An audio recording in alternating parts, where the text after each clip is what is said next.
Okay, did I start too quickly?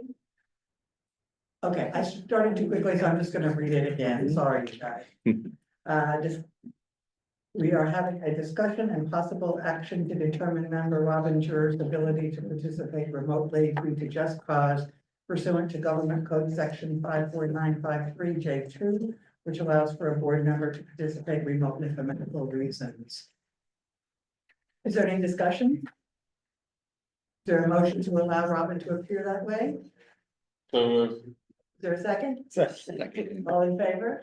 Aye. Any opposed? Okay. You're able to hear? You can hear? Okay. Great, so now with that, we will call this meeting to order and take a roll call. I am Nancy Pemberton from District 5, Vice Chairperson. Lisa Camacho with IOLERO. Trevor Ward, District 3. David Jones, District 2. John Azevedo, District 4. Imelda Martinez, Distrito 5. Brent Kidder, Lieutenant with the Sheriff's Office. Heidi Eisenhower, also with the Sheriff's Office. John Melvin, I'm the IOLERO Director. And our intrepid chair would be here, but she is working. So that's a conflict. Our board is meeting. And there's And Robin. there's Robin. And there's Robin. Oh, wait. Oh, wait, you need to, you need to, Unmute, hold yeah. on. Are you still here?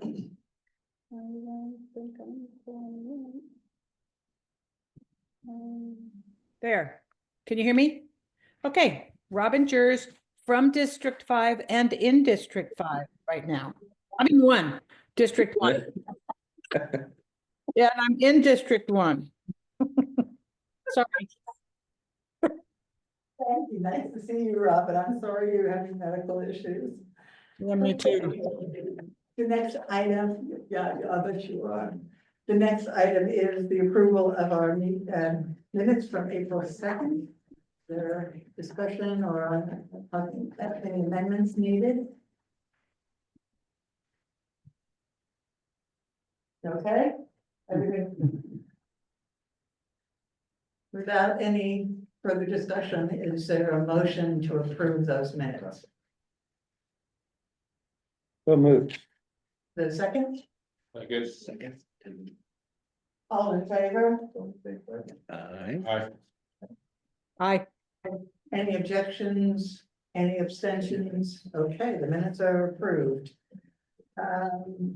We still have current vacancies in District 2 and District 4. You all know that you can refer people who might be interested to apply and then suggest that they apply. Next item is the oral reports and comments. Turn this over to Lieutenant Kidder. You go first today? All right. Good evening, everybody. I'll start my report with the community engagement. It's taking place between April 3rd and today's date. So in that time frame, the Sheriff's Office has participated in approximately 27 events. Some of those events include Women in Public Safety Day, the Butter and Eggs Day, and Apple Blossom Parades. 2 Dia de los Niños events, one in Moreland, one in the Courthouse Square. 2 Cinco de Mayo events, one in Moreland, one in the city of Sonoma.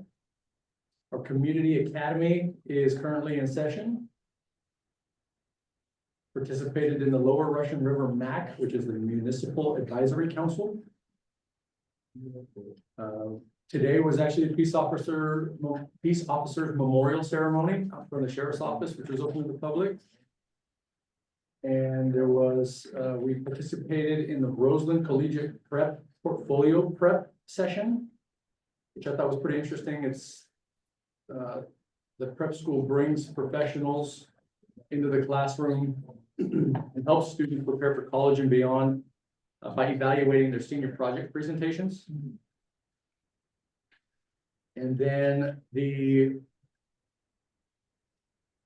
other big one that we participated or actually hosted was the Moreland Meet and Greet. I have a couple. I'm gonna spend some time on that because I'm gonna put it. Community Engagement Liaison Wood had a quote regarding this event. The quote is, "Despite what the press said, it was a fantastic event. If you don't already, CEL Wood urges folks to check out the sheriff's office social media pages to get a true flavor of what that day brought. There was over 100 people at the event. There were a handful of protesters, approximately 17. It was acknowledged that those folks who were protesting did not directly interfere with the operations of the event, which was appreciated. Following entities decided not to table. Some of these were last minute cancellations. Chris Corsi's office decided not to table. Legal aid decided not to table at about 4 o'clock the night before. And then the CAC decided not to table as well. Sheriff Ingram wanted me to pass on that he was disappointed that the CAC did not table. And his statement was that he was disappointed that the voices of a few prevented the CAC from tabling at this event. The health department did table at the event. They while they were there, they handed out approximately 50 Narcan kits to folks, as well as approximately 22 fentanyl test kits. And then I have a couple of comments that I'd like to read from area residents that provided a statement regarding this Moreland event. So Irene Rosario, who is a Moreland resident for 40 years, wrote the following: "Dear Misty," those that don't know, that's CEL Wood. "I want to thank you, Sheriff Ingram, and staff for holding a meet and greet." Can you please speak more slowly? Just- Do you have a copy of I it? don't. I'll go real slow. If you can, if you don't have a copy, either way.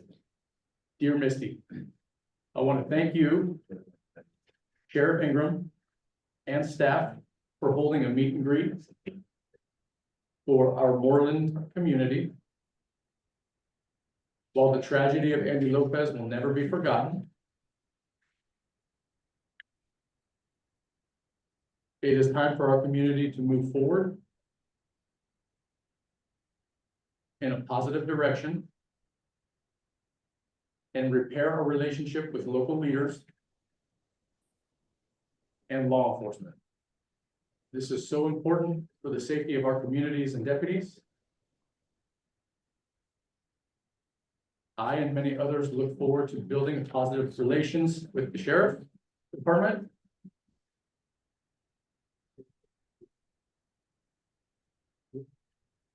When we take time to know each other and build relationships, good things will follow. Sincerely, Irene Rosario, resident of Moreland for 40 years. You go a little faster. Okay. This next one, I'm actually gonna ask for a little bit of direction. So this one was submitted in Spanish. I can try to read it in Spanish and then provide the Google Translate, or do you want me to just do the Google Translate? Why don't you, can you ask the interpreter to, oh no, because you have to, well, yeah, can you just interpret it? Yeah, sure. Since Google Just Translate is not necessarily the I guess best. that's why I'm asking for direction. I get it. Yeah, I think if you don't mind, that's would be great, thank you. Sí, me gusta leerlo mientras que estoy, so I'm just gonna have her read it while I do it in English, okay? Ese es el comentario entregado por español. As part of the community of Moreland, for more than 10 years, I want to thank all of the department, sheriff's department, because of the difficult work and the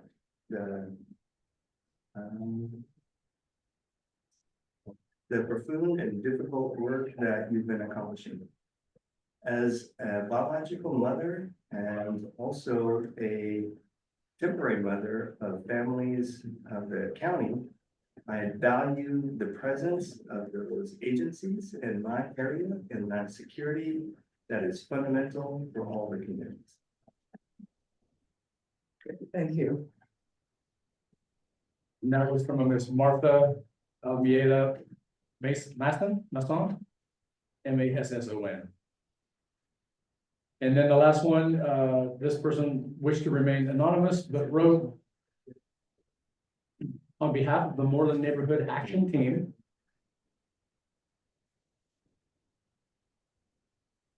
I want to thank the Sheriff's Department, Fire Department, and all the county representatives that attended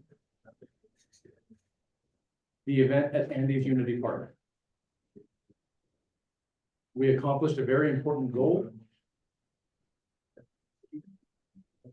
which was to bring the community together. Thank you for making this possible. This was a nice interaction with law enforcement and our families. Also received such valuable resources from our county and community partners that were present. The kids and adults really enjoyed the helicopter and the games. This was an important way to build community between our neighborhood and our county departments, especially with the Sonoma County Sheriff's Department. Thank you. So those were three, again, just three comments that were submitted to the Sheriff's Office after that event. And then we also conducted, moving on from that event, we also conducted some evacuation drills in the Springs, which I learned was the Boys Hot Springs area, El Verano area, and Fetter. Apparently that's referred to as the Springs now. I didn't know that. It was in collaboration with the Department of Emergency Management. Our responsibility with the Sheriff's Office was to bring operational support and education regarding evacuation zones, evacuation tags, high-low sirens. I'm sorry, what? High-low sirens. High-low sirens. It's a high-low siren. Sirenas bajas altas. And there was bilingual staff present at that event.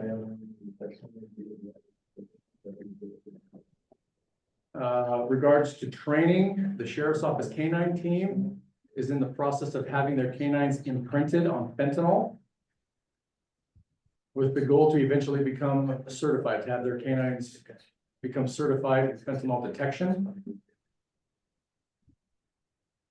This is a movement that is going statewide. And our decision to have our canines imprinted and eventually certified in this detection comes due to the opioid epidemic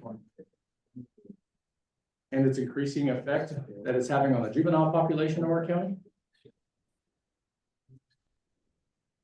And also to assist with the reinstated narcotics unit. I'm sorry. Which is also to assist with the reinstated narcotics unit.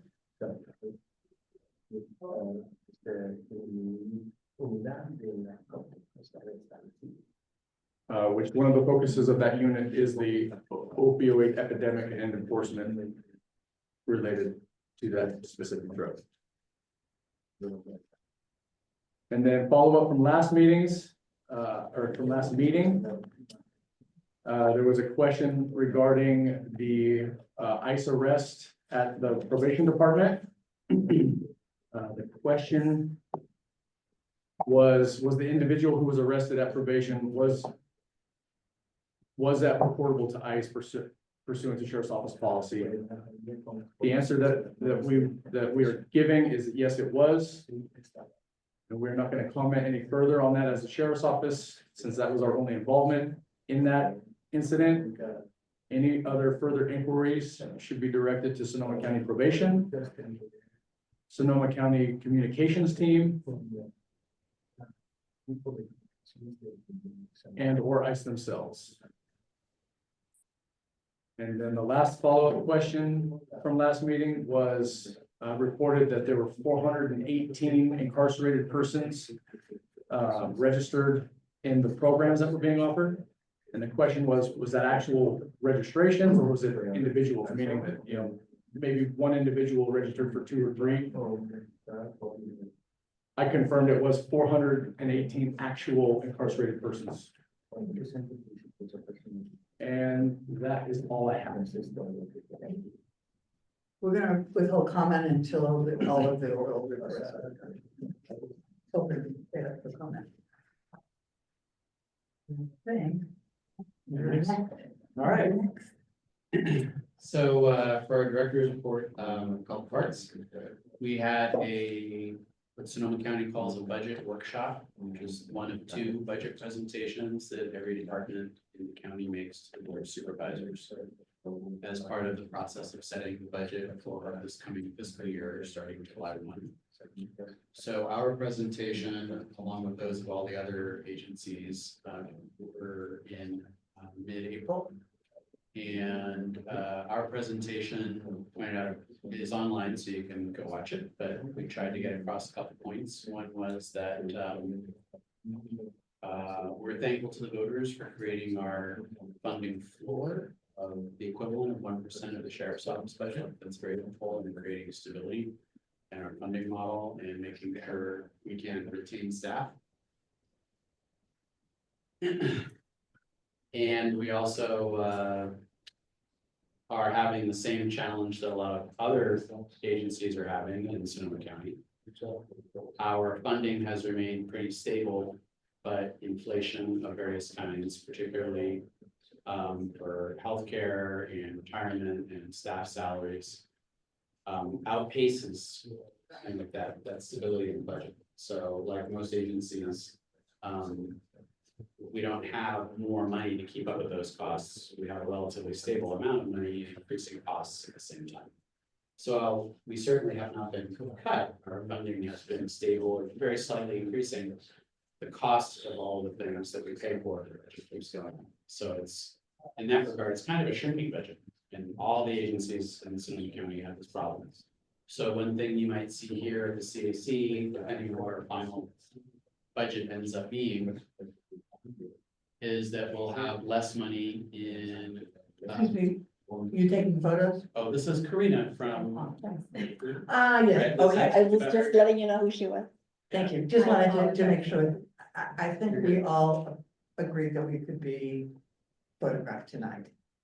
We would have gotten something similar. Maybe I should back up and fill in a little bit. Yeah, I think that's good. Okay, so sorry to interrupt, but the community engagement ad hoc, we talked a while back about the importance of having more web presence and more visibility about us. And so one of the things that we thought about doing was having more photos and videos of CAC. And so I believe Lizette had sent each of you in the CAC a note for this meeting saying, hey, we'll do a little bit, some pictures, and you might call it B-roll, right? And Karina is here from the county's media office to help us with that. Questions? Thank you. Are there any questions about that? Are there any objections? And that speaks to you all too. You're free to object if you also want to. Everybody okay? All right, you can go ahead, sorry. Okay, yeah, no, I think that's great. So, one of the things you could probably expect here at the CAC is that we're gonna have a little less money for training and conferences and such over the next year. We're looking next year at trying to figure out ways to do our annual report a little less expensively, things like that, so we can stay within our budget. So you'll see some modest, cost savings that we'll need to do probably in the next fiscal year. We'll know for sure what our budget will be in the next fiscal year after the final, or the second budget hearings that the county has in June. And so all the county departments come back in mid-June and the board makes final decisions about everybody's budget. And so We'll keep you posted on how that goes. One thing we did ask the board for this year was an extra $40,000 so that we could complete an audit of IOLERO that's required by Measure P. Measure P says every 3 years, there should be an audit of IOLERO to see if it's adequately funded and resourced and operating efficiently and up to best practices in the field. We haven't done that yet since Measure P was passed, and we'd like to do that shortly, like early in this next fiscal year. But we pointed out we would need a little bit of money to do that, and we'd only need it every 3 years. So let's see how that ask fares when we are up in front of the board in June. We have a new chief deputy auditor coming on board May 27th. His name is Michael Soto. I hope to bring him by here to introduce him to you all, maybe in the June or July meeting, depending on schedules. We're very excited to have him come on board. He is very experienced in police oversight. He used to work at the City of Los Angeles Inspector General's office, where they oversee the Los Angeles Police Department, and work with a commission there, the Los Angeles City of Los Angeles Police Commission, which is similar to this body in that it's members of the community who provide feedback to the police department. Really, they have a lot more powers there than this body has.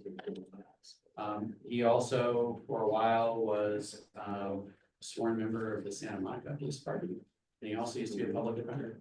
So it's really an unusual set of experiences. So we're excited to have him coming.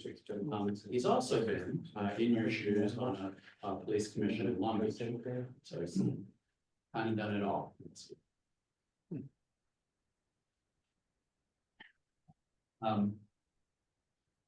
We had a variety of public outreach events that we did over the last month and have coming this next month.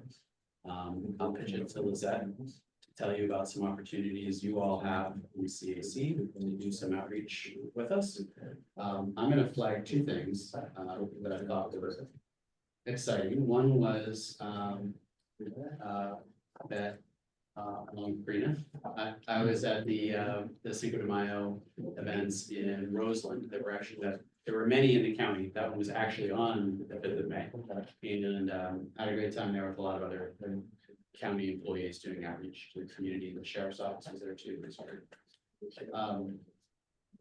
In addition to that, coming up soon, Sonoma County has its own local Pride parade and then a festival. We'll be tabling at the festival. That's Saturday, May 31st. For the CAC members, that's a great opportunity to get out there and talk to people in the community. It's in downtown Santa Rosa. And Lizette, maybe there's some other things you'd like to say about some of the events you went to or opportunities for the other CAC members. We attended the environmental justice event with Los Cien in April, and had a good amount of people come by to the booth and ask questions.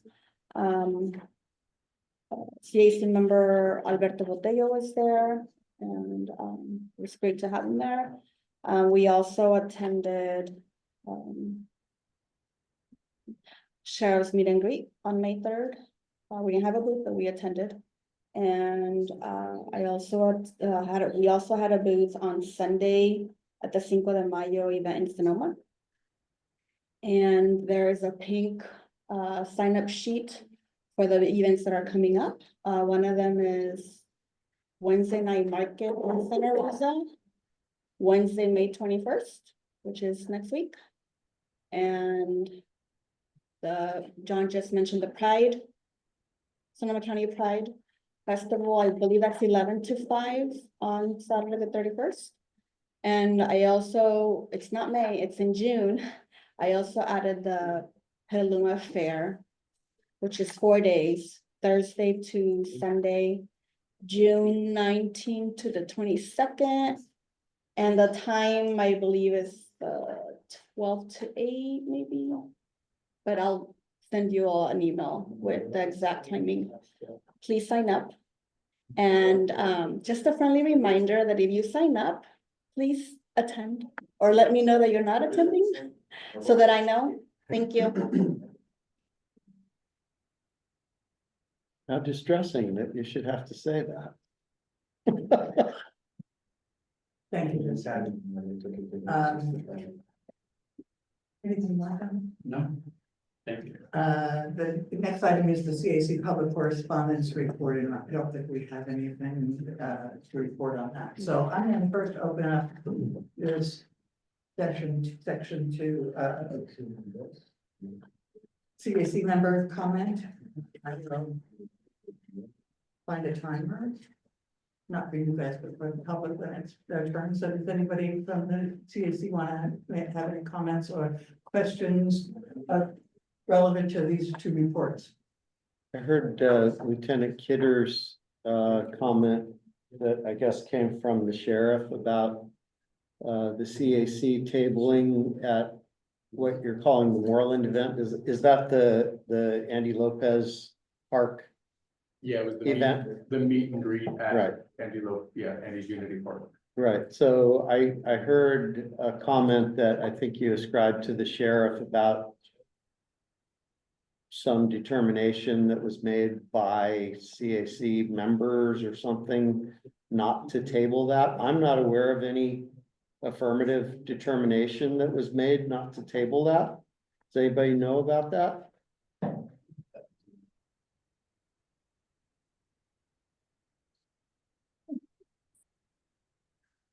One of the problems is that we didn't have anyone to do the tabling. Right, And so that was why we decided not to do it. right. So that's not an affirmative determination not to attend and table. It was that we didn't have any personnel. That, right. So let me just give a little history. The sheriff's department was initially asked whether we could table, and they declined. They said that we were not able. Later, closer to the event, we got a notice saying that they had changed their mind and we could table. By that time, we could not find the people to table, the volunteers to table, and we decided not to do it with, not to ask staff to do it in our stead. Okay. Is that an event that is, owned, for want of a better term, by the sheriff's department, or? They were hosting this event. Okay, They have worked with the community members to host it and this event. Yes, they were working with some community members. They were hosting. I don't know whether they went back. I don't know who the community members they were working with, so I don't know whether they went back to them and said, CAC might like to do this, is that okay? Or whether the sheriff's department made that decision on their own. okay. I just, the language that the lieutenant used suggested to me that there had been some affirmative decision by this body not to attend that, and I just wanted to say that would be news to me. I never heard anything like And let me that. just say that all of this occurred subsequent to the last Mhm. CAC meeting. None of this had happened at by the time of our April 2nd meeting. John? Yeah, I guess to follow up on that, I'm a little confused too, because I agree that the language sounded like it was like we decided to make the statement by not attending. Then Lizette also reported that we did attend the event. So I'm confused. So IOLERO, the Lizette represents IOLERO, and she was there wearing her IOLERO hat, Yeah. but IOLERO was not invited to table, and IOLERO did not table. And CAC didn't table because we didn't have anyone. I had a conflict, Lorena had a conflict, and I think others were asked and couldn't do it, so that's where we are. Okay, so thank you. Now I understand what I think happened. Robin, do you have any comments? No. With that, we will open it up to the public. We have a couple of people on Zoom. I'm gonna take them first, just to change it up. So the first one is Jim Duffy, and Jim, you have 3 minutes, which I've just started. Hi, it's Jim Duffy. Thank you for taking my comment. Just real quickly, I want to say I'm thrilled that IOLERO is having the audit that is called for in Measure P. What's good for the goose is good for the gander. It's really good. We have a look at IOLERO to make sure that, we're the best we can be. So I want to thank Director Alden for doing that. And I'm also really happy that you got such a fantastic candidate for your number 2 in the office. So kudos on that. And that's all I wanted to say. Thanks. Alcina.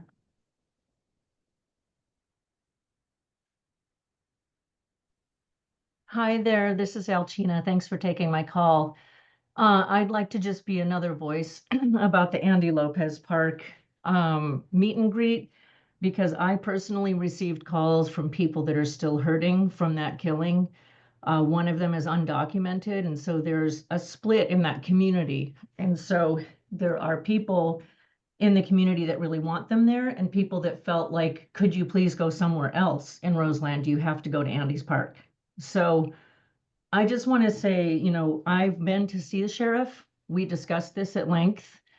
I didn't appreciate his email that I got today saying, I read the Press Democrat and they were very biased because there were protesters for a reason. And furthermore, this affects the entire community. Like the people who live there, of course, they want to be safe.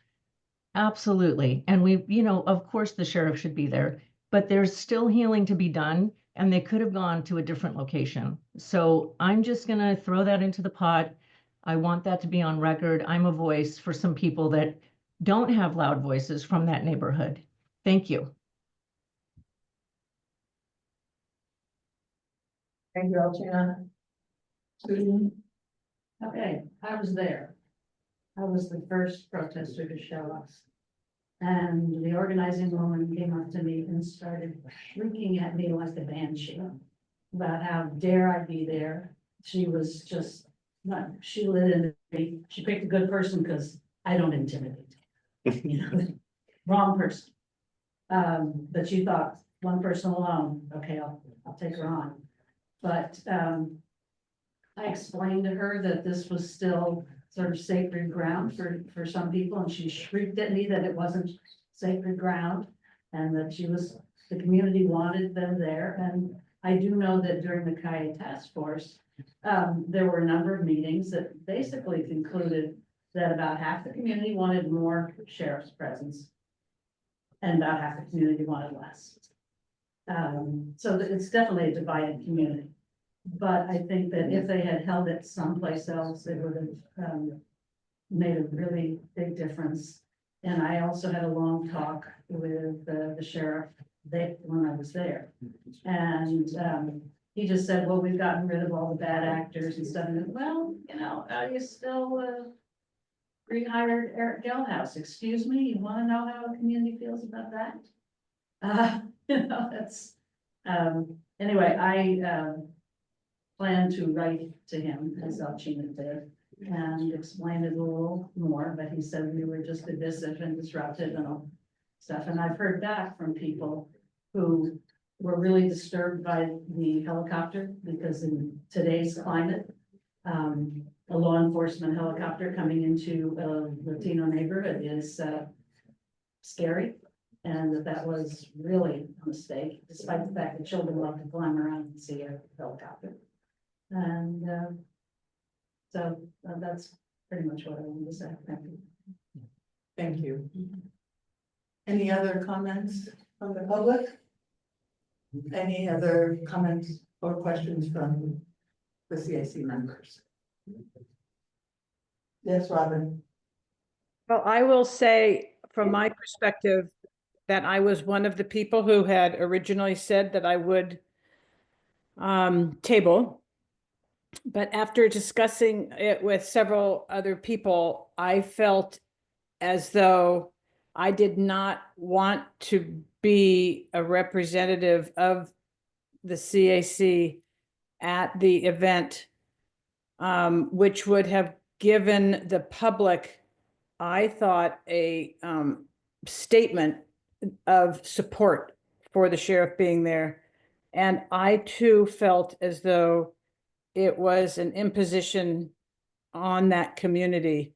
And I was particularly, I don't know if offended by, bringing a helicopter in and bringing, I don't know what other, equipment was brought in, but I knew that that would be, the kids would love it, but they don't understand yet the impact that that kind of thing has on that community.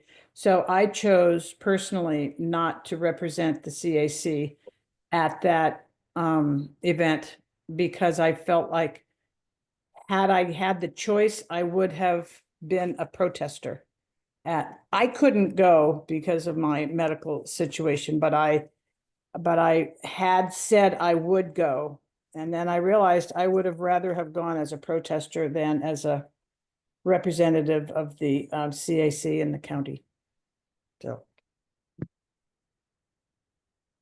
Anyone else? Okay, there's no action to be taken, so we're gonna move on and we're gonna turn it over to you guys. Right.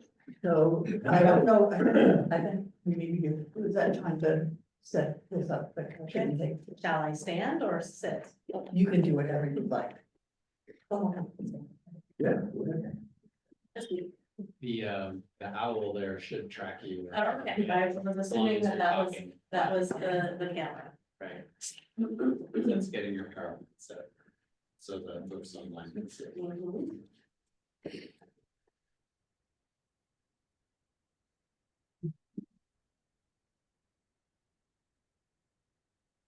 Well, thank you for the invitation to do this short presentation. Thank you, Brent. My name's Heidi Eisenhower. I work with the sheriff's office. This is the start of my 20th year. I work in the custody setting, so I work in the jail as a correctional deputy. And I'm currently, my current assignment, I work in courts, so I walk people back and forth to court all day long. Part of my resume includes being a defensive tactics instructor. I've been an instructor since 2011. And which encompasses part of this presentation today. So when I first started working at the sheriff's office, we did not carry tasers. Correctional deputies did not carry tasers, but our supervisors did. We carried what was called the 26E, okay? And it was a small little pistol shaped taser that had one cartridge on it. So if you used it and you missed, or if you used it, it was a one and done. If you were lucky, you had a follow-up cartridge, or you could carry a follow-up cartridge. Like most companies, Taser developed other types of functional weapons. And so ours have graduated to where we actually carry what's called the X2. Life was a little bit different before we carried tasers. Different in a different kind of way. So there's a lot of things to consider when you choose to use a taser, okay? And some of those include certain factors, okay? In a custody setting, just like maybe out in the public, you deal with conflict, all right? And depending on what the conflict is, depends on your use of force options, all right? We always try to start at the very lowest level, okay? Officer presence, communication, de-escalation, these are always very, very important factors. What you're faced with plays a part in how you choose to proceed, okay? So some of our use of force factors that are listed in the handout and here on the screen include the immediacy and the severity of the threat to staff or others. So what that looks like is an incarcerated individual is attacking staff. Or an incarcerated individual is attacking another incarcerated person. This is like factor number one, right? What are we considering when we're using something like the taser? Okay, so we're thinking about their conduct perceived by the person who would be using the taser. It's not his perception or her perception or her perception, it's what my perception is. Okay, based on what I see. And the perception could be a number of different things, what they're doing, their strength, their height, their physical ability, right? So if somebody is outweighs me by 100 pounds, I'm a 5'4" 4-inch person, and they're 6'8" and 380, I might not be able to take them in a fight, and that's just facts. Okay, if they're attacking me, can I defend myself?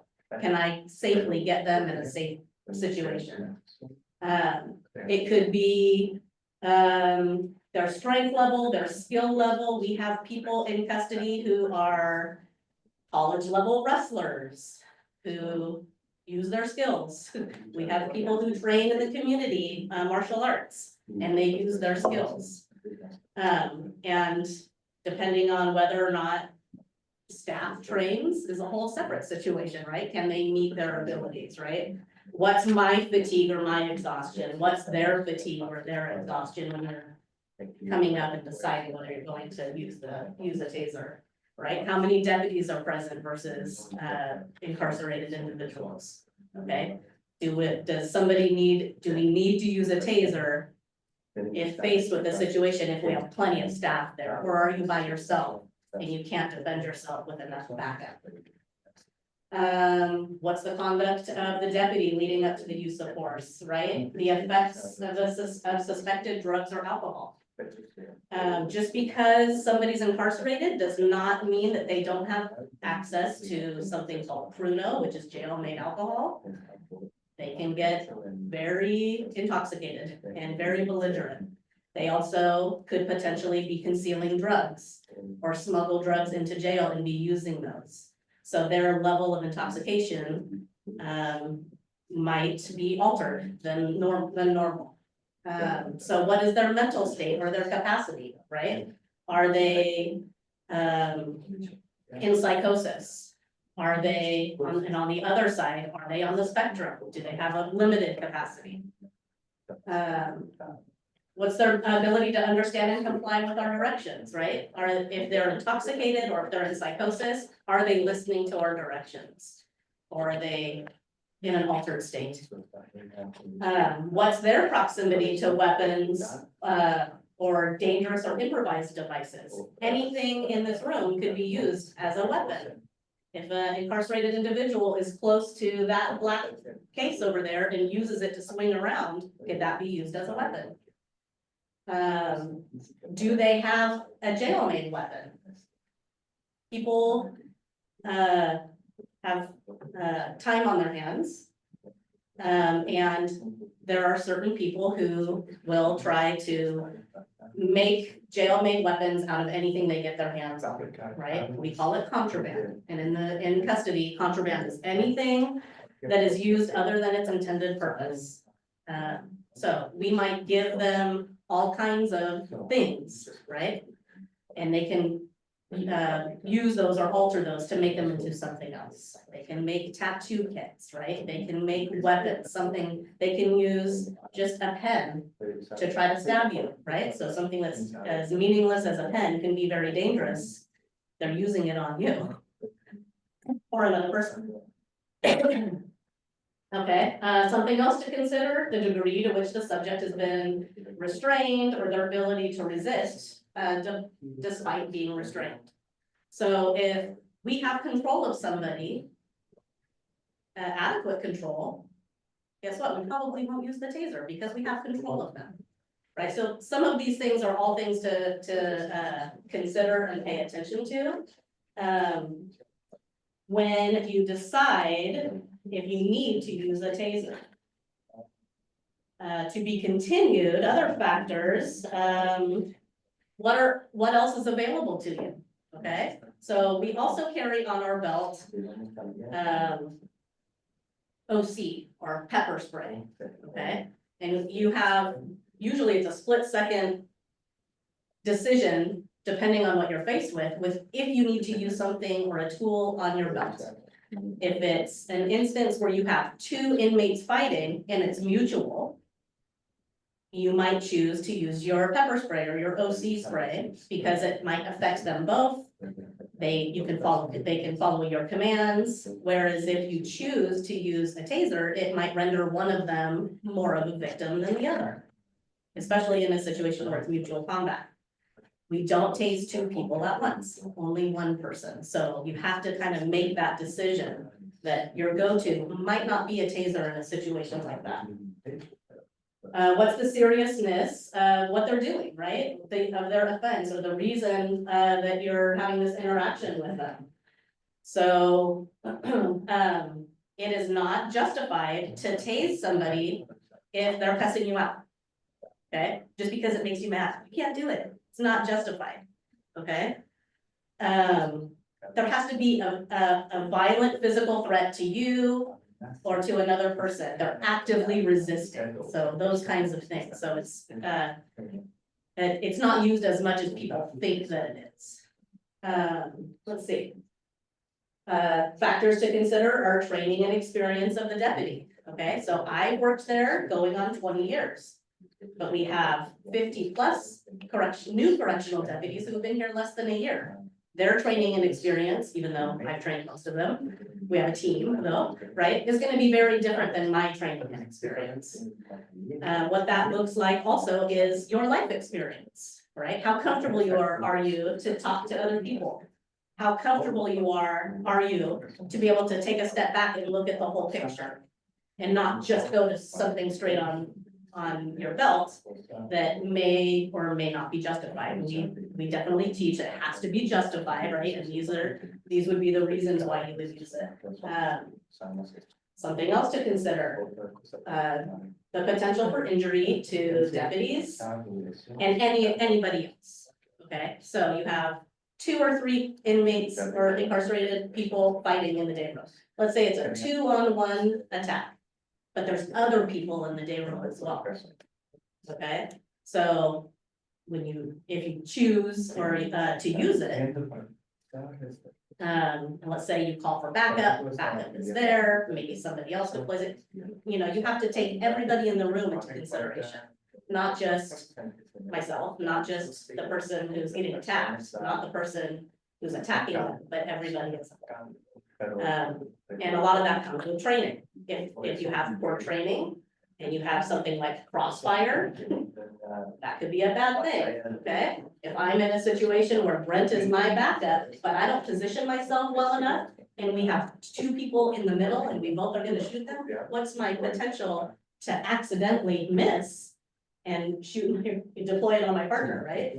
So training is a big deal, right? And paying attention to everything that's going on in your scenario, your situation.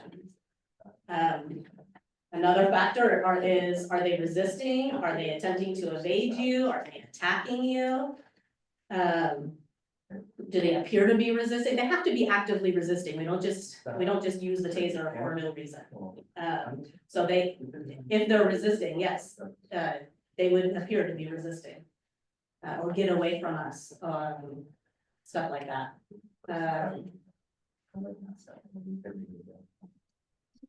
How important is it to have immediate control of that person? Okay, so in a jail setting, do you have time or distance on your side? How imminent is the threat that you might be facing? If somebody's running at you with a clenched fist and is ready to tackle you, that might be a little bit more imminent than somebody, of course, behind a door, inside their cell, ranting, raving, kicking on the door, wanting to fight you, right? You have time and distance on your side because that door is closed. You don't open the door and tase them just because they're doing that. That would be totally against protocol. Okay, so in any situation, depending on where you are and what you're faced with is time and distance on your side. What are your options? Most people will not be able to unholster their taser and tase a person running at them because it's just too rapidly evolving. So you might actually have to go physically hands-on and you might be physically fighting them. Because if you had your taser out, it takes seconds for them to close in on you. They could potentially get the taser from you. You could drop it, you could not use it, or you could have your hand occupied and you're only fighting with one hand. So you're distracted. A lot of those things can take place if you in rapidly evolving events. Any prior contacts with the suspect or subject or awareness of propensity for violence. We have people in custody who repeatedly attack staff.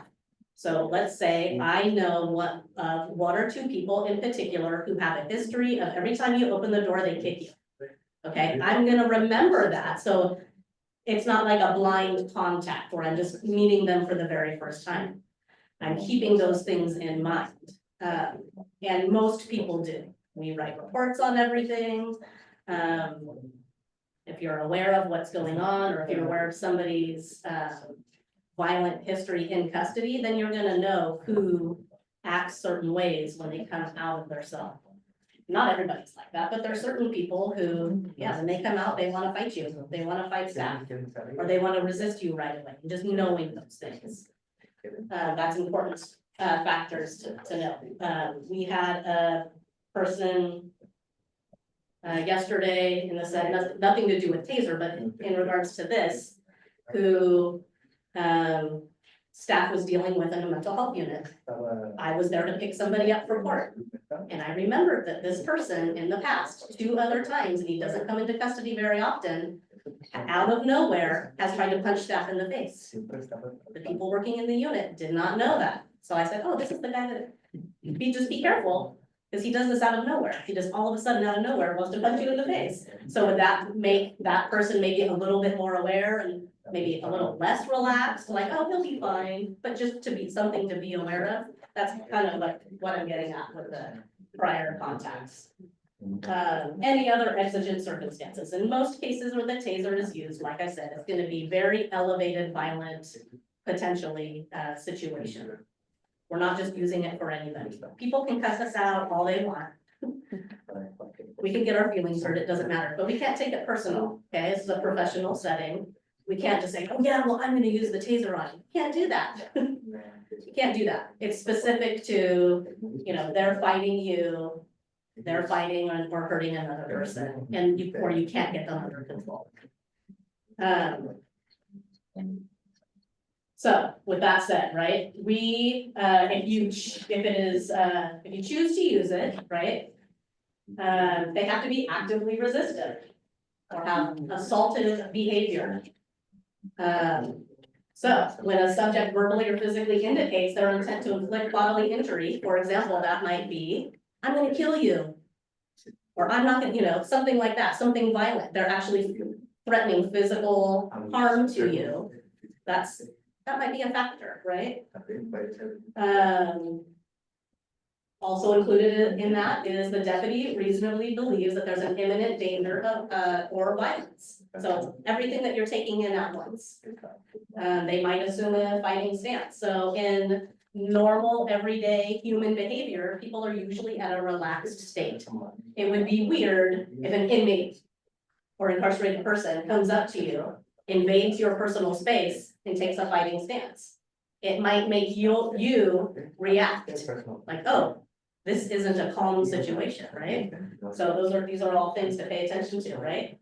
They may display boxing or martial arts skills. Like I said, we have people in custody who train here locally who are very skilled and compete in boxing or martial arts. Everything like used to be UFC used to be a new thing. It's not a new thing anymore, right? People watch it or they practice it. So it's not just something we might know to defend ourselves, but incarcerated people also know it. It's not a secret, right? They're gonna know how to potentially do certain moves on you, and maybe they're really proficient because they practice a lot. you're not at all, you know, something to consider. Attempts to escape, for us, that's not as critical. Do we have people escape from custody? Occasionally, right? It used to look a little bit different when North County was open because we called that a walk away, right? They go out on a work crew, they walk away from the work crew. That's considered an escape. We've had people climb the fence and get away. If they climb the fence, they climb the fence, right? You don't necessarily have to fight them to keep them in. We'll put a warrant out, they'll be found at some point and they'll come in and they go through the court process. But let's say somebody was escaping, or could you tase them to get them back in? You could, right? Are they interfering with the deputy's lawful authority by inflicting pain or physical injury to the deputy? Okay, so do they have the upper hand? Did they take your belt off? Are they trying to sexually assault you? Are they trying to physically assault you? All those things could potentially happen, right? They can happen in custody. They have happened in custody. Or are they doing that to another person? Okay, these are all examples of active resisting or assaultive behavior. This is just an example, slow motion, of somebody pulling the trigger on the X2. This is the type of taser that we carry. Unlike, it kind of looks like a big brick. It has two bars that come out with 25 feet of ironclad micro, it almost looks like fishing line. So. Drama, it's so the taser's design, and this was the updated version from what we carried initially, was that it actually has two cartridges on the front. So let's say I pointed, I pulled the trigger, and I missed. It happens. It has two laser dots on it. One laser dot goes true, the other laser dot goes down at a 7-degree angle, okay? But it's not exact. So I might point it at something and it's my approximate aim. If the person moves or if I move, the barbs might not make good contact. They might bounce off as well. You have the opportunity to have a second follow-up shot on there right away if you need it. So unlike the old one, it was one shot and done. You didn't have to do a fumble for a reload. You have an immediate follow-up shot if you need it. That's all that is. Just an example of what it looks like.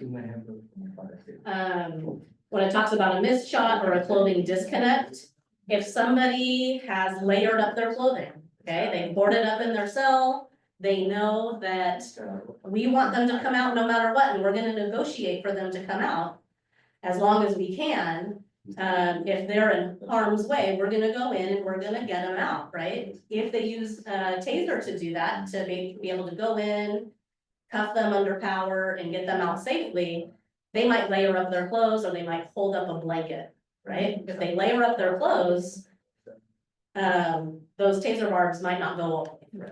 Right? Yes. Sorry to interrupt. It's okay. Could you explain what cuffing under power? Okay, so cuffing under power is when we deploy the taser, it goes for 5 seconds. For 5 seconds. It's a 5-second cycle. No, yeah, 5 seconds. So if you have a deployment where you have what's called NMI, which is on another slide, which is neuromuscular incapacitation, it locks up your body between those 2 points. Okay? Cuffing under power is, if you can, because 5 seconds goes very, very fast. Once you get control of that person, and even if the 5-second cycle is still going, you can get them handcuffed safely. So that would be cuffing under power. Okay.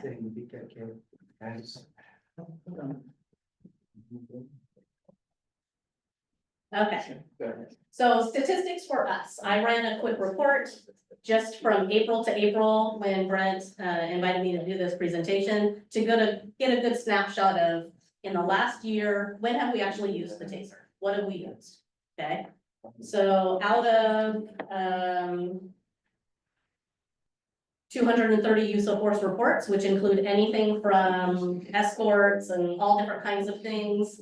Tasers, actually, there was 3% of those reports were involved a taser. 2.6 of it, so really 2.6 was the deployment of the taser. Okay. That involved all different kinds of situations, but the majority of it was incarcerated people were actively fighting staff and we couldn't get control of them, or they were assaulting other incarcerated people. In one of those reports, that's why it went up to 3%, it was just displayed. We actually display the taser way more than we use it. It's just not reported because things are quickly resolved. And it's not required that we actually write a report specific to displaying it and getting somebody's compliance. So what that means, somebody's refusing to lock down in a unit and they're threatening you. Okay, you have the ability to display your taser because it's a show of force, okay, and give them commands to go lock down. Call for backup, somebody can come in and they take them out, and that's just showing the taser. That's not actually using it, pulling the trigger or something like that. The taser has what's called an arc button on it. So there's little teardrop buttons on the side that if you touch it, it sparks on the front. Okay, and it just shows, it goes over the cartridges. It doesn't deploy anything, but it's an audible warning, which is used to de-escalate.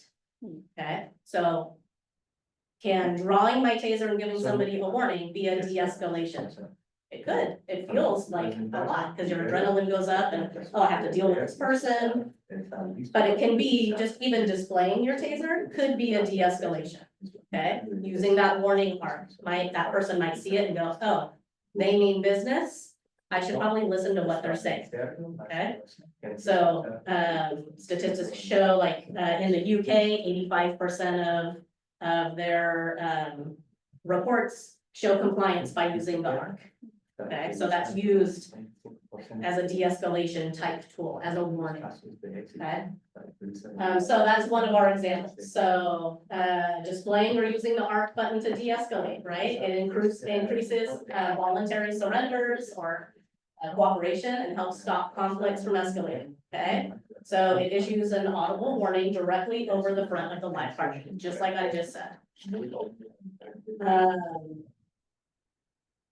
And the statistics were deployments on actively fighting or resistant individuals. So like I said, it's not just because somebody said no to you. It's not just because they're not following directions or anything like that. You can't use the taser for just anything you want. It has to be actively fighting or resistant situations. So even though I teach defensive tactics, we also receive a lot of training on de-escalation. So we teach it as defensive tactics when we teach all of our stuff, but we also get de-escalation training annually and quarterly along the way. So I truly believe that the more defensive tactics type training you get, the less defensive tactics you actually use. Okay.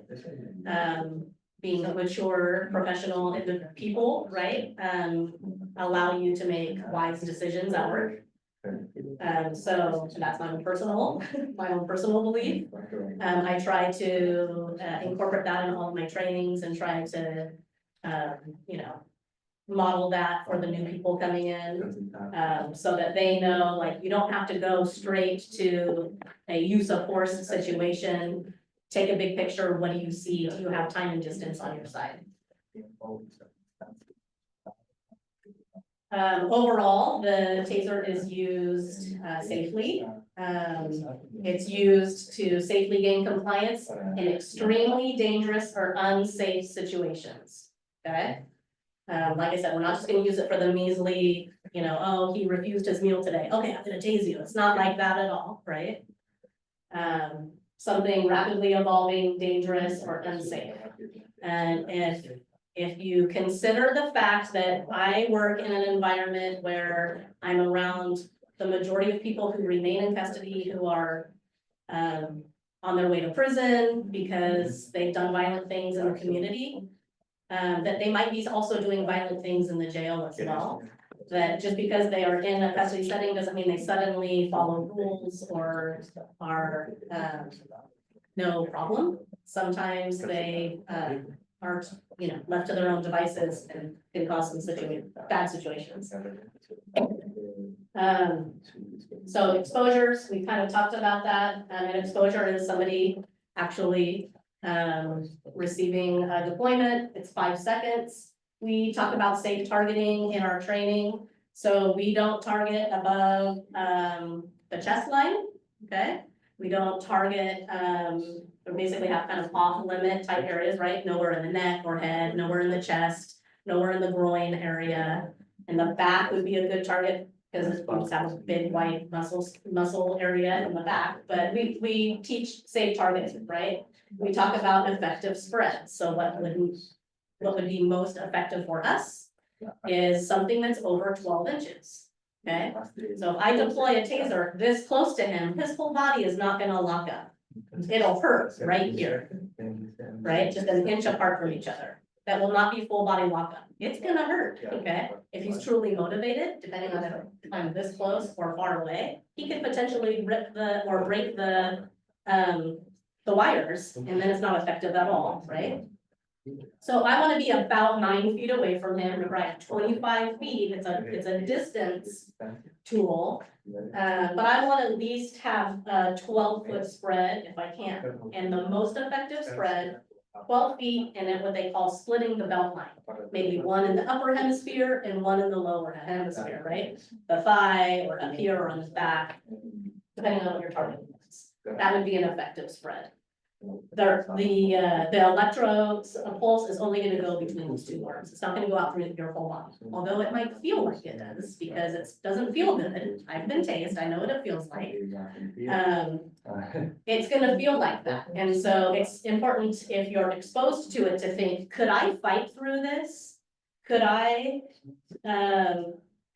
reach down and pull that out? Could I get up and try to move away from this or move towards or fight you or this or that? Because most people will say, oh no, I couldn't do any of those things, even though you might only be a 12-inch spread. So that 12-inch spread causes what's called NMI, or the neuromuscular incapacitation. So the bigger the spread, the more lockup you will have, okay? If you deploy the taser and they have a lockup, there's things to consider. What's the elevated, where are they, right? Are they on an elevated surface? Because chances are they're gonna fall over. Where are they gonna fall, right? In all situations, we have immediate medical follow-up. We document absolutely everything. We are trained to remove the barbs, however, we defer to our medical staff who's there 24 hours a day. And then we have follow-up and stuff like that. But in most cases, and I'll say this from experience, if you're exposed to the taser, unlike OC where it could burn for a really long time, like 24 hours, once the exposure, that 5 seconds is up, you don't feel it anymore. It is over and done. So with all of those things, we like to promote taser as a safe option for us in a situation where before I started working here, we didn't have tasers, everything was hands-on or use of force with your hands. No OC, no taser, where people were actually physically being, restrained. With that said, taser doesn't solve all problems, okay? So I try to impart that information to all my new people or when I'm teaching the class. Just because you carry a taser, it's not gonna solve all of your problems. Just because you deploy a taser doesn't mean the incident is over like that, because there's always things to do afterwards, like medical and stuff. Like, just because you deploy the taser doesn't mean, oh, I'm done, I can go home now. There's a lot more that goes into it. But it is a tool. We try to teach it, and so that people have a safe option if they need it. So yeah, I think that's roughly the end of what I had put together. You guys can feel free to ask me any questions, based on anything I've rambled on about, but. Are there questions from the CAC members? What do opponents of the use of tasers say about why tasers shouldn't be used or how they're improperly used? Well, I think, opponents will cite different instances where there might have been some sort of death in custody. And that the use of the taser could potentially have been misused. So we try to, of course, we go off of the 5-second, one exposure philosophy, right? And, you know, could you use it 2 times if you had to, if somebody was physically fighting you? You could, but I try to teach, avoid using it more than that, because repeated exposures could potentially be harmful to the incarcerated person, depending on what they have going on medically, which we don't know, right? In a situation where somebody's behind a door and we have time and distance on our side, we will gather some fact-finding things, like we will defer to medical to see if we can use a taser. Do they have an enlarged heart? Are they at risk for, you know, something potentially going wrong if we use the taser? If you have that information on your side, it's a great tool. We don't, you know, there are guidelines to not use it on people who are elderly. We don't use it on people who are pregnant or known to be pregnant.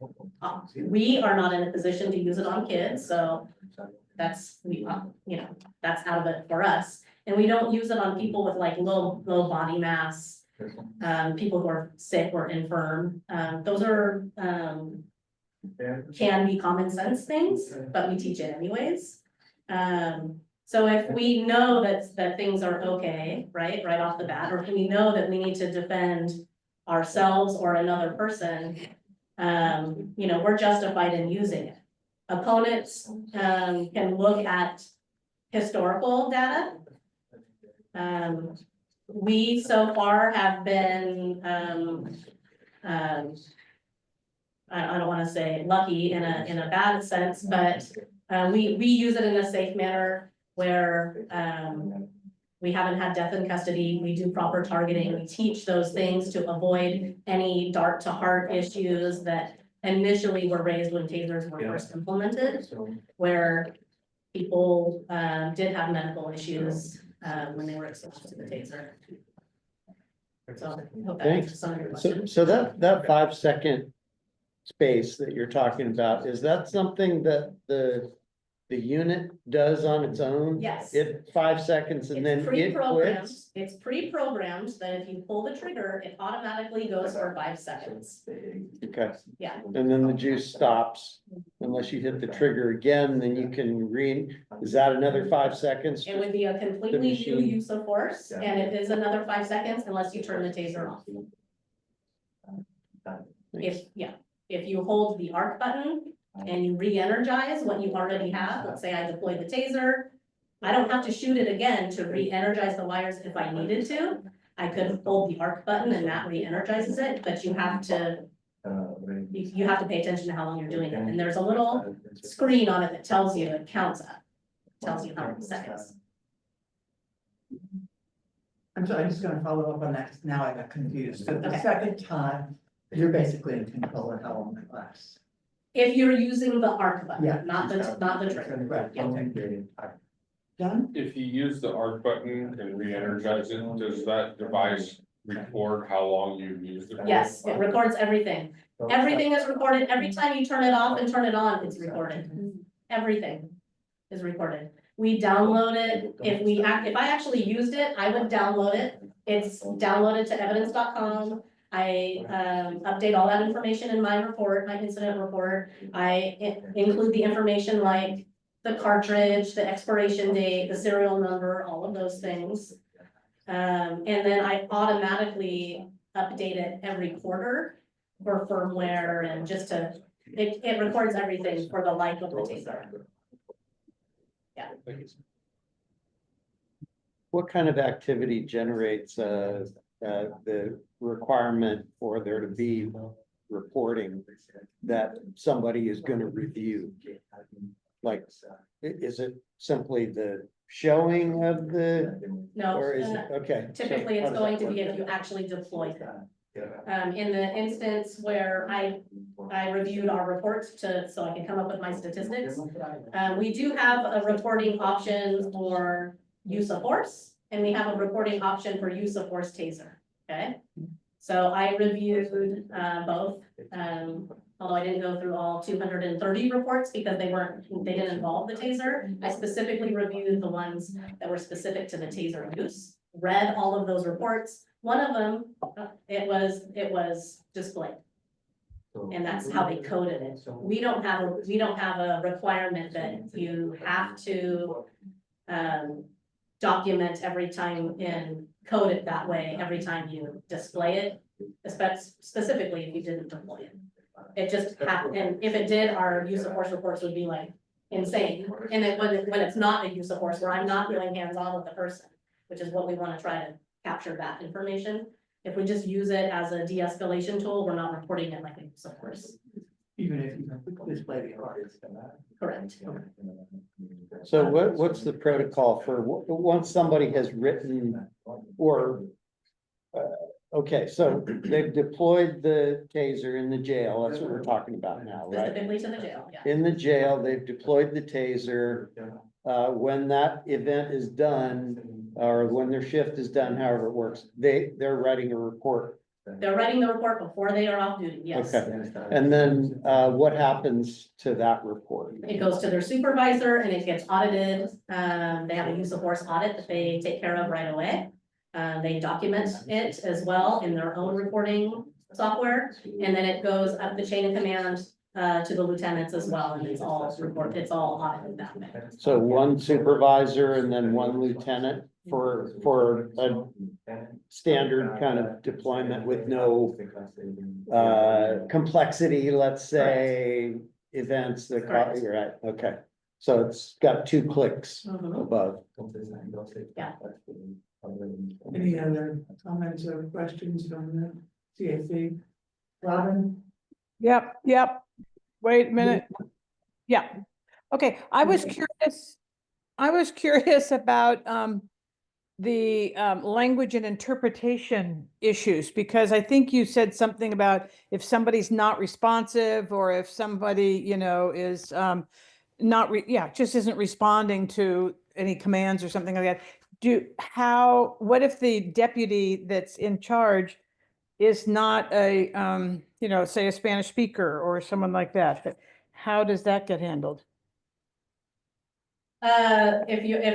So they're displaying resistive behavior but not responding, and there's a language barrier, that's what's specific to what you're asking? I think what she's referring to is you have on your list Uh-huh. of factors, Okay, the individual's apparent ability to understand and comply with the deputy's commands. And one possibility is that they would not be able to understand because of the language barrier. Exactly. Right, and those things we do take into consideration, and we do always have somebody on duty that is bilingual. So if I'm having a situation where I'm having difficulty with somebody and they are a Spanish speaker, although I myself speak a little, we would call in our bilingual staff. Yeah, I just know these things happen very quickly, and Right, so they escalate very quickly. So, so that's what I would be concerned about. right. I think being able to take a step back and trying to figure out, are they actually, like, we wouldn't use it on somebody who's passively resisting. That's not justified. Okay, so even though they're not doing what I'm saying, but I'm not getting a verbal, they're not being physically resistant, it's not justified to use a taser on them just because they're not following my directions.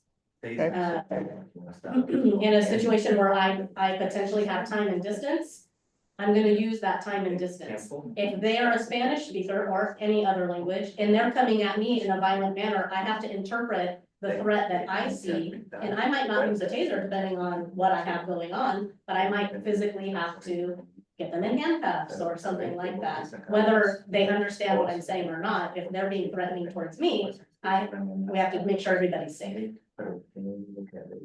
Anybody else? I have one more question. The tasers are used in the field as well as in the jail, right? They are. So, yeah, I was just, you've just been talking about the jail, but they also get used out in the field. They do, and I'm a correctional deputy, so I can't speak, but everything that is on patrol. However, we receive the same training. You see, but I can't speak to, you know, a sheriff's deputy's experience. I can only speak to my own. I have a couple of questions. Yeah. One is on another one of the factors that you had was the conduct of the involved deputy leading to the use of force. I'm just curious how, what that means and how that would impact whether you or not use the taser. I think that can be interpreted two different ways. And for myself, it could be, are they making the situation worse, depending on who it is, or are they not doing anything? So is this a factor that like a supervisor would look at? Absolutely. That's what you're talking about. Is that, Absolutely. it's not, I'm not standing here going, oh, I've been at, fuck, excuse me, I've been, I screwed up, now I shouldn't use the taser. Right. Okay. That's not a factor that is considered by the deputy who's deciding whether to use the taser, is it? That makes sense. Although one would hope that if the deputy realized, you know what, I'm escalating this too much, and if I calm down a little bit, this would go better, that they would pull back Right. long before they got to you. Absolutely. It's just the build up, and then same thing as when you have a partner, right? Like if I came in, so say Heidi is dealing with somebody who's about ready to go hands on or whatever, and I see that, I can come in as a partner and try to de-escalate it, maybe even move her, have her step back, still be my cover, but then I take contact and then a fresh voice, a fresh set of eyes, a different demeanor, a different, way of communicating, is sometimes that. And that's a lot of times that de-escalates the situation because it's just pulls somebody in. It doesn't matter if I take it personal or not, but I'm not everybody's cup of tea. And, you know, like in a jail setting, you deal with all different kinds of people, and a lot of people that hate women or have really poor childhood, and they don't respect authority. And so sometimes there's personality things and you just never know. Thank you. I'm gonna open this up to the public unless any CSC member has anything. Okay. And usually we do 2-minute comments and questions from each member to the public, and then bring it back to the presenter, right? Yeah, okay. In other words, you don't have to answer each question from the public. We'll think about them and then you, if you want to, you can answer them all. Yeah, because some people might have some comments too. Okay. I think there's one, Jim Duffy. Hi, it's Jim Duffy. Thank you for taking my comment. I've got a few different comments. First, I found it concerning to hear that the diminished mental capacity of an inmate is a potential factor in favor of using a taser on them. So that's what I heard. I hope I misheard it, but I found that concerning. Second,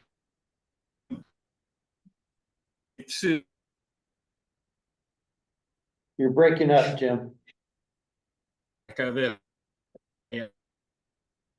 Sure that some of you are at the UN Committee Against Torture. The UN Committee Against Torture has called for bans on electrical shock devices in all custodial settings. So it's shameful to me that we don't pay attention to that. Also want to point out that tasers were used in the infamous yard counseling incident in Sonoma County Jail that we had to pay quite a bit of money for. And also just a thought for the CAC members as we go towards 2028 and potentially going back to the ballot to update IOLERO's ordinance.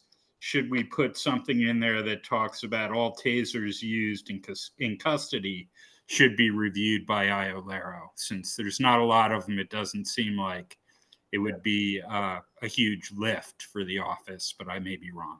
Thanks for taking my comments. I hope they came through. Thank you, Jim. Is there anything? Sorry, I can't see. No, that's Jim. Okay, and Susan? Yeah, I was going to essentially answer Casey's question with what Jim said about the UN Committee on Torture, saying they should never be used in a situation where a person has absolutely no ability to escape or they're incarcerated. Now, I'm assuming, and I'm asking, the taser policy must have been improved because when Issa Roth was being booked, now granted he wasn't technically incarcerated, he was being incarcerated. They tasered him something like 21 times, and it's amazing that he lived. I'm assuming that was changed and that would never happen. And I do know that talking with his father, who worked in mental health facilities for the county, and other people who also have done that, nurses and counselors, say they have had very combative people that they encountered, and they do not carry tasers, and they do not feel that they need to carry tasers, that they have been adequately trained, so they don't need it. So I don't know what is felt to be different in the jail. So those are comments, but also the one question is, have they changed the policy so that they don't use it multiple times, because apparently that has happened in the past. And I appreciate the effort by law enforcement to try to find less lethal ways to control people using guns and stuff, but you know, I've seen enough about people dying, particularly from physical conditions or drugs or not understanding, you know, speaking a different language and then dead. Thank you. That's it. Okay, thank you very much. I will bring it back to the CAC for further comments or questions. No? Yeah, I do have one question, which is, what is the tactical purpose? So obviously, to stop an attack is one thing that you talked about, but in terms of the tactical purpose, like what happens after a person is subdued, if I can use that term, by the use of a taser? So you have a person who's been tased. I assume one or more deputies will take control of the person. Is that fair? Am I Yeah, response? he's Okay. a CAC Okay. member, so you can. In all good situations, yes, if you have your backup arrive, yes, other people will come and help put that person in handcuffs, it's typical practice. Okay, so what happens to that person within the jail? I mean, they're already incarcerated. You handcuff them and then what? Depending on where they're at, we'll remove them from the situation, we'll have them seen by medical, and we'll find different housing for them. Depending on where they are and what the situation was. And what is different housing? So mean? let's say we have multiple different housing units, right? And it's my understanding, you guys took a little tour of the jail. So we have different housing units. If they've barricaded themselves in one cell in one housing unit, for example, taser was used, we bring them out because they barricaded themselves, they need to come out of that cell. They're seen by medical, the taser barbs are removed. And then we have a classification unit that will basically find a new cell or a better cell, basically more appropriate for them. They might be moved from like the male special unit down to one of our mental health units where they'll have a little bit more supervision and potentially a little bit more restrictions on property or something like, depending on their behavior. Their classification level will be changed. So instead of being what we consider a medium or a minimum classification inmate, they're going to be considered administrative segregation based on their based on the situation where the taser was used. they were non-compliant, depending on what their behavior was, Mhm. dictates what their classification would be. Okay. So depending on where they are, if they are ag safe, they might not be able to stay in the housing unit they were in. It doesn't house that classification, classified, Thank you. Thank you. yes. Do you want to answer any of the questions from the public? Or you don't make any? My comment on for Duffy would be, when you talked about diminished, capacity people, individuals, it was, that is a factor in deciding whether you're going to use it or not. If there is, in all good cases, where you don't have to use it, of course, that would be a great outcome, depending on what's happening and, the safety involved. That would be basically a consideration whether you use it or not. My hope would be not, depending on what the situation is. But if I have somebody bashing my head in, and I need to be safe and create distance and get away from that person, I would hope that I wouldn't have to use that, but I have it if I have to. If they're bigger than me, if I can't get control of them, if I can't create distance or something like that. And those types of things happen all the time. There are more and more staff assaults in the past 2 years than there have ever been in my whole career. It used to be unheard of, and now every few months, somebody's being attacked. So it's a real thing that is a real threat, not specific to people who have lower capacity intellectually. But that is a consider whether you would use it or not. Can I talk myself out of this? Can I get them to comply in a different way? If you understand their mental capacity. Okay. In response to Asia Roth, yes, we have made improvements to our training and our practices.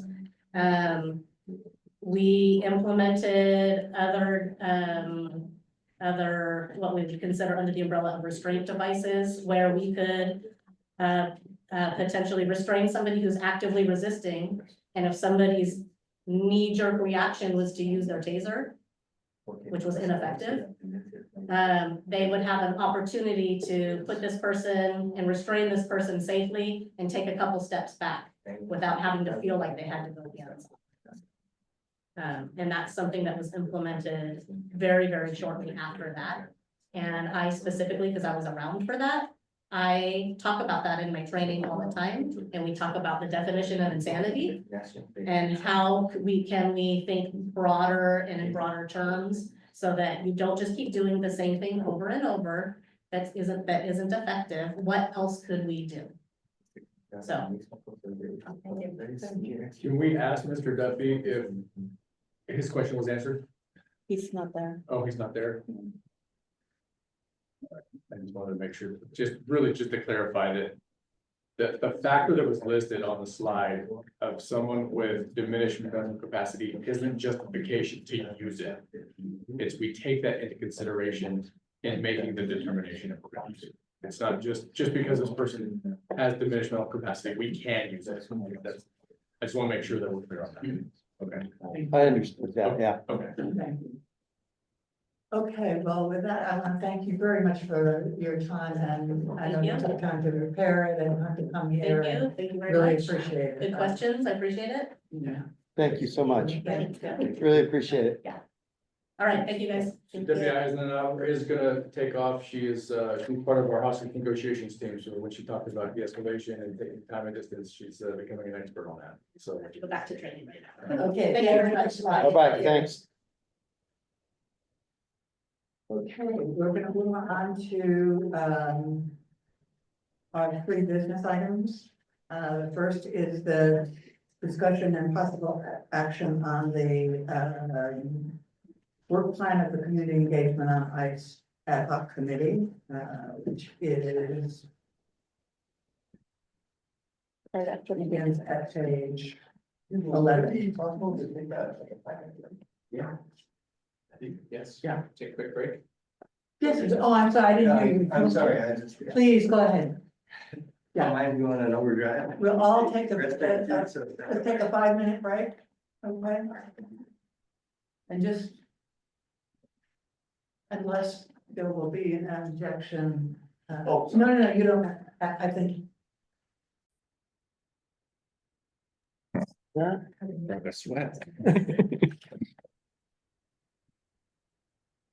we're back on, okay? Okay, good, thanks. How you holding up, okay? Oh, I'm okay. So this next item is at page 11, the draft work plan for community engagement on ICE ad hoc committee. And I would say that this is a modest work plan. I think coming out of the February strategic workshop, I think that the ad hoc committee members were quite pleased with the sheriff's report on how he's done with the relationship with us and what the reporting, limiting the reporting and that kind of thing. What we were concerned about is that there seems to be, maybe less so now, I'm not sure, a lot of misinformation and a lot of rumors flying, and we wanted to think of ways that we could help the sheriff provide accurate information. So, to sort of combat the rumors. So one of the things that we wanted to add, we will, if this gets passed, we would ask that Lieutenant Kidder be given the information that he could report on a monthly basis to the CAC, so that this information would be in a public place. And this is particular information on data over the past 30 days, what the contacts with ICE were, if any. And it may be that most of the time they'll go down, or it may be small amount. We looked at the sheriff's website and we saw that there were a couple of places where there's really good information, but it's not necessarily highlighted that that's where you should go. And so we just had an idea about how to better highlight that information. And then we wanted to think about ways to expand public outreach in terms of, flyer, information on our website. And then finally, to just have a way to monitor the progress of these and sort of try and stop in its tracks any continued misinformation by providing sort of historical data and being able to monitor where it goes. So I think that's basically what we're proposing. So I will open it up for comment and questions from the CAC members. I do not understand what is being requested and what action you're requesting that the CAC take. And the reason that I don't understand it is because the ad hoc committee for community engagement on ICE,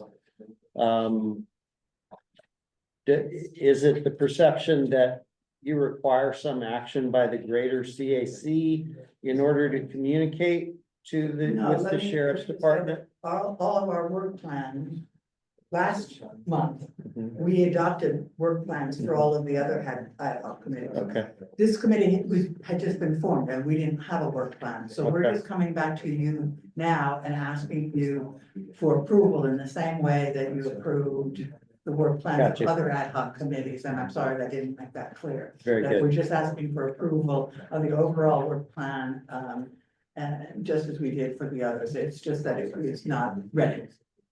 A month ago. Gotcha. Thank you. Okay, so with that, are there any comments or questions? Robin, you okay? Anything? No, fine.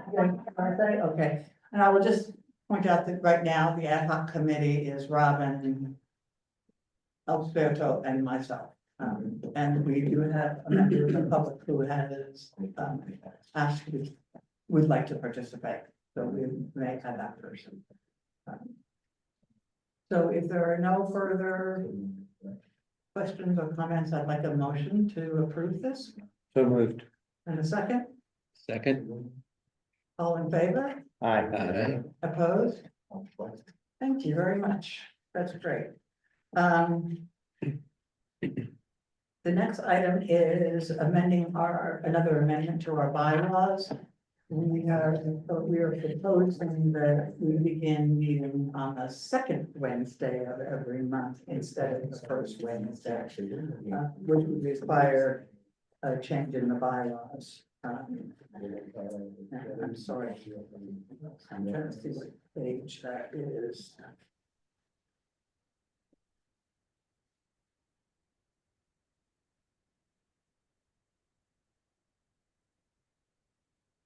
I think it's page 8.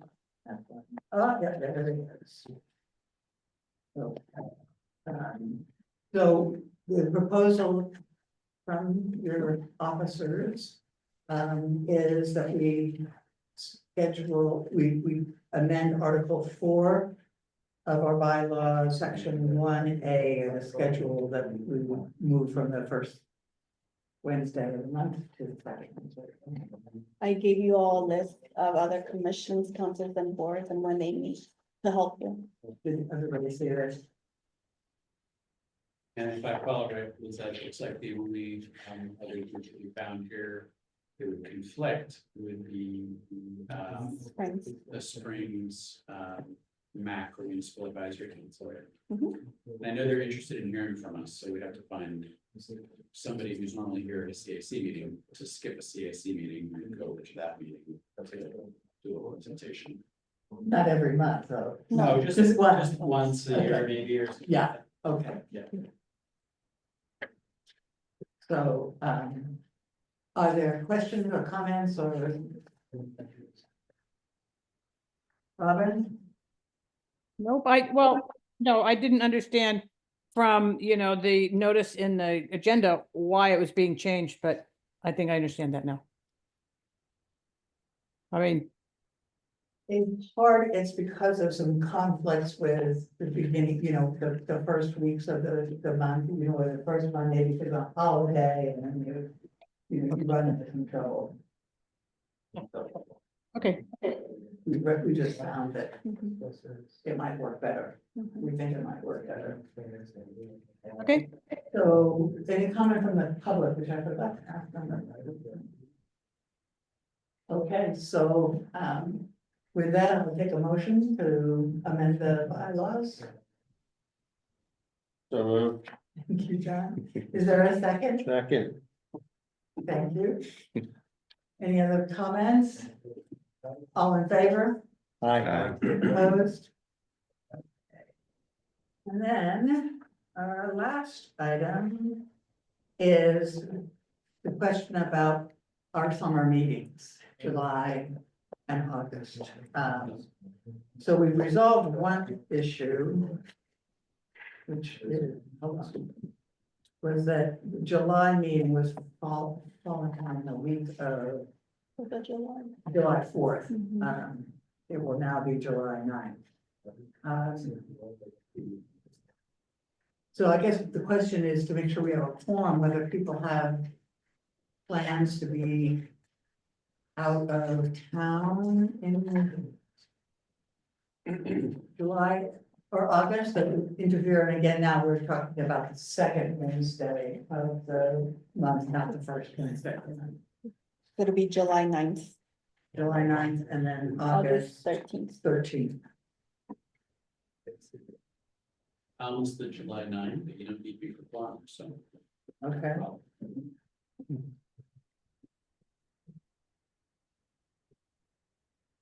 Anybody else? You all okay?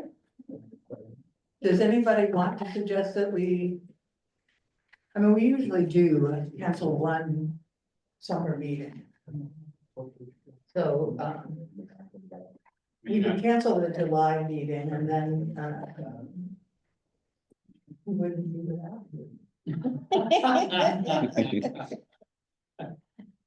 There you go.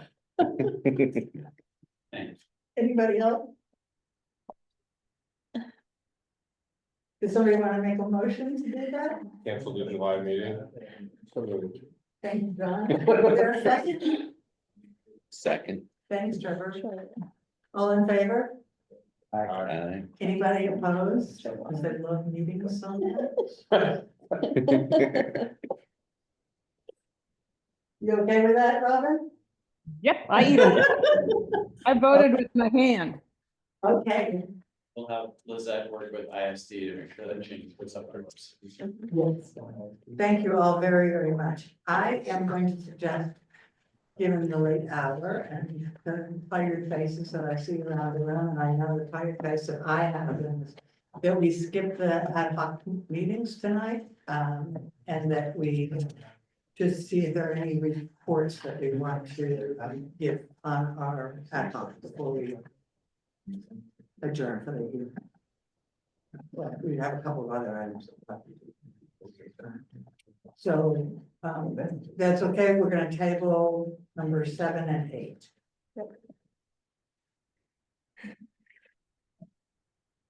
Without objection. So, community engagement, I will report quickly that we sent out letters to a number of local organizations, I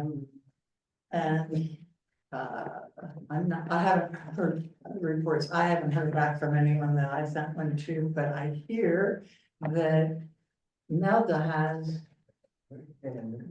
at least through Lizette, received a response to her letter, which was from Lucian, from Herman Hernandez.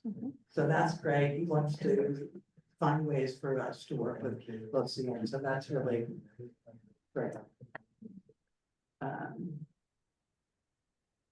We have a work, sort of community engagement handbook for CAC, which will be in a final draft for your consideration and discussion at the June meeting.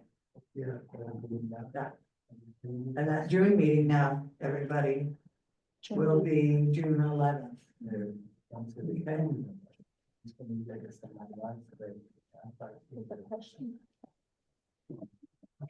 Oh, there's a question back here, Robin. Well, I don't know if this is appropriate to ask now, but or in the ad hoc itself, but were we going to do a second, mailing or, emailing to those groups that did not respond to us? Or is that, should we deal with that in the ad hoc committee? I think that's the ad hoc. Okay, business. okay, that's fine. Yeah.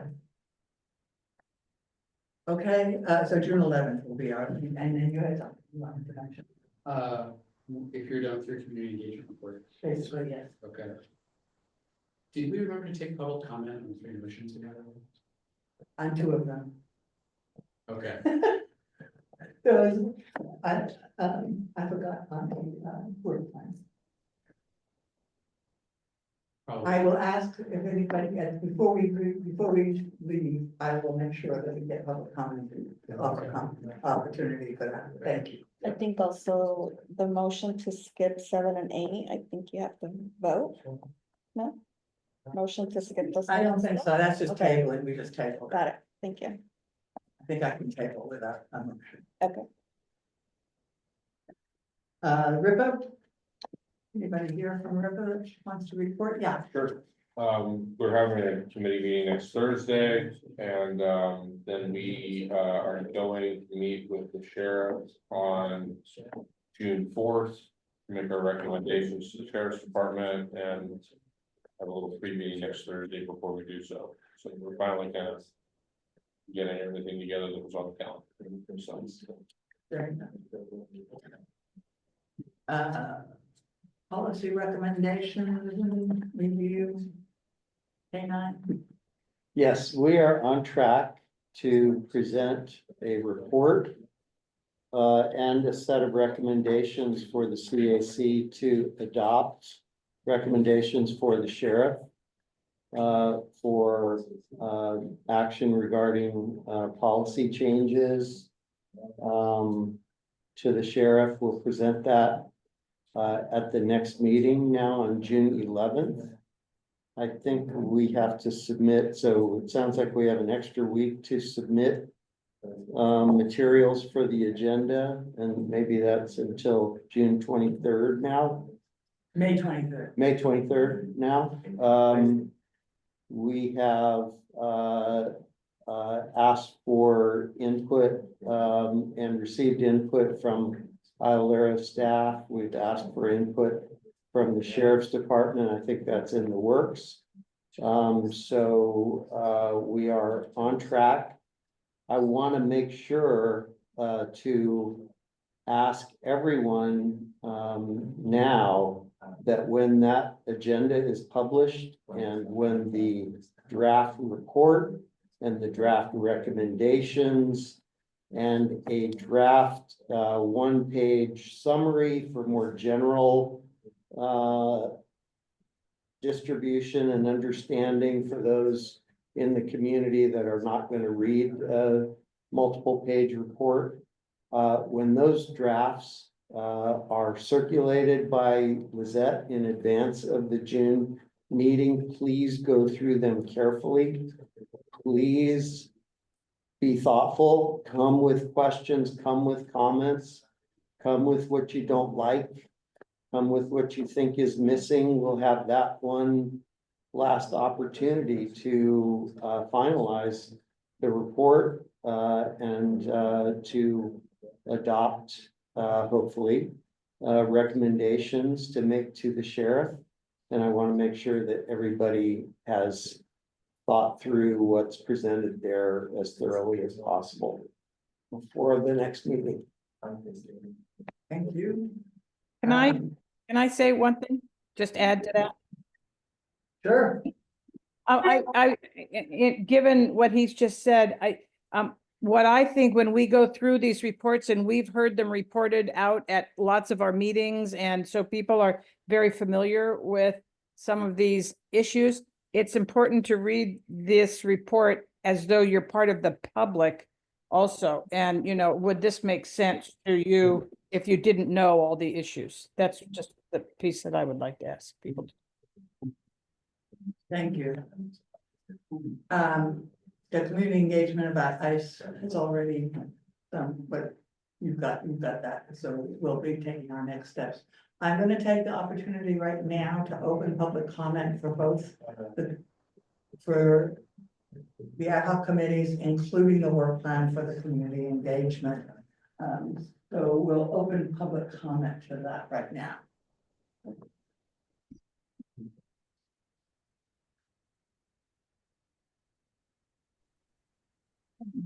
Karina Soto Garcia. Hi, it's Karina. I was just there. And I just wanted to reiterate our support in the communications department to the engagement ad hoc, community engagement ad hoc. As John mentioned, we are helping your council creating an informational video in both English and Spanish, sort of the who, what, where, when, and why the CAC exists. I've been working with Lisette, and that's the purpose of my visit today, to sort of get you guys in action at one of your meetings to incorporate the B-roll into your video.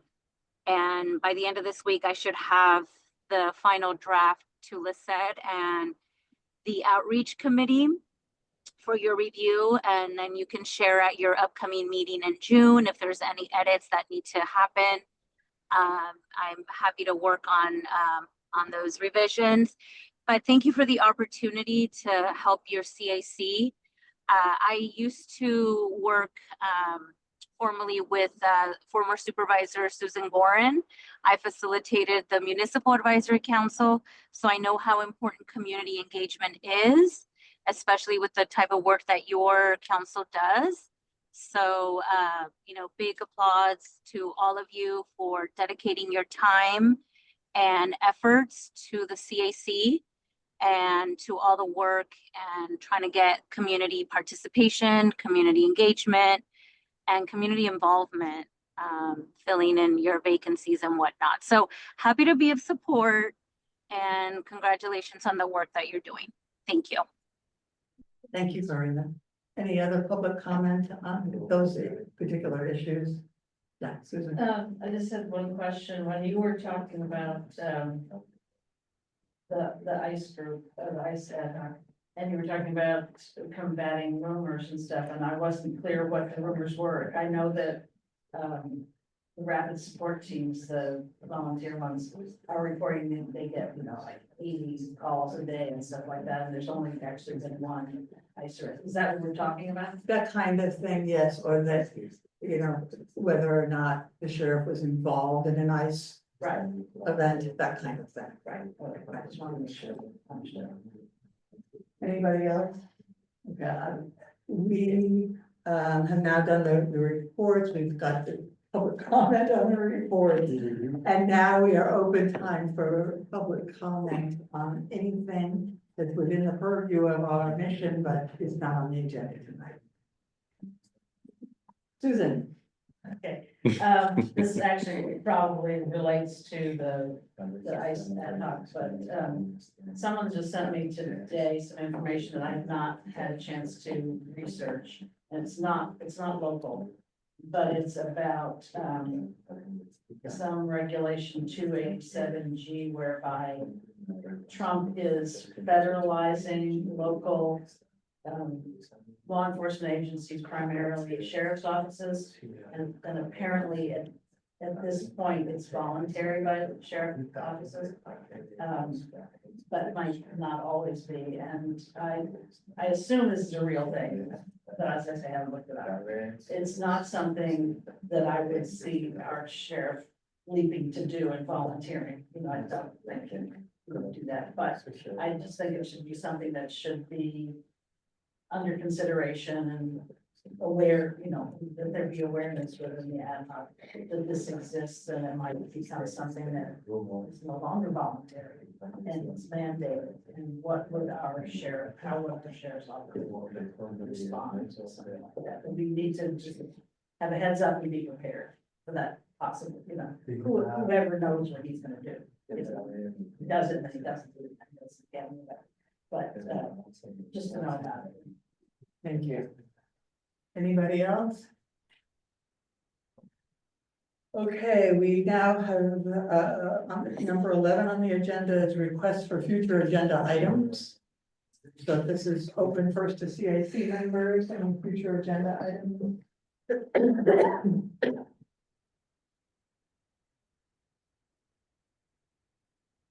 Member of the public and future agenda items. Other than that, mention that it's made, for you guys. Anything else? All right, with that, we're gonna move on. CAC announcements. Do any CAC members have announcements they would like to make? Okay. Discussion of possible topics to publicize. Anyone have any discussion about that? I will note that I hope that you are getting the newsletter that's coming out every couple of weeks now, right? So, if you think of topics, you can't do it here, you feel free to, email or text, Lizette, Lorena, or me. Newsletter from IOLERO Yes, that's coming out every couple of weeks. yeah, it would be an email. Gotcha. Okay, thanks. I assume you're all receiving it. Okay. Anything else? Okay. I'll take a motion to adjourn. Second. Can we get out of here? All in favor? Aye. Okay. We're done. Thank you, everyone. Thank you.